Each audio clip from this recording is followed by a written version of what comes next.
Hello mga ka-vlog! At ayun po pala, maliligo na ko kasi Monday na naman, papasok na naman, naray ko. At ayun pala, time check, 10:15 at kaya yung pasok namin 12. At 12 pala, 10:15 AM na guys. Hala, so ngayon pala po, ay papukawin ko na yung kapatid ko na si Joanna kasi tulog pa siya.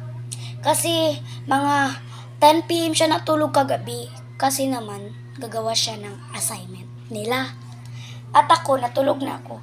Maaga ko nagising. So tara. So ngayon pa pala guys, di pala voice over to vlog edition. Tara, let's go! Ayan pala guys, lakad na ako para pupukawin siya. Dito pala ako sa bahay namin na hindi pa siya manong. At ayun guys, napukaw ko nga pala siya. At ayun, paubos na ako sa mintaas. Kasi maligo na ako.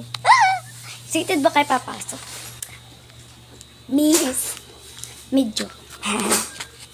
At ayun guys, tapos na nga pala ako. Ayan.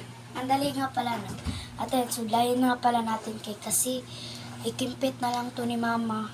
Ikikimpit ko na lang daw to ni mama yung hair ko.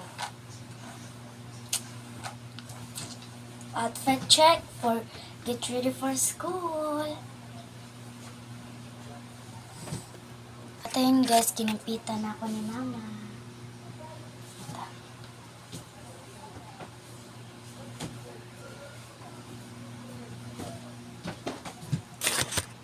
And ayun guys, ready na nga pala ang aking bag. At ayun lang po mga ka-vlog. At yun na po. Bye-bye.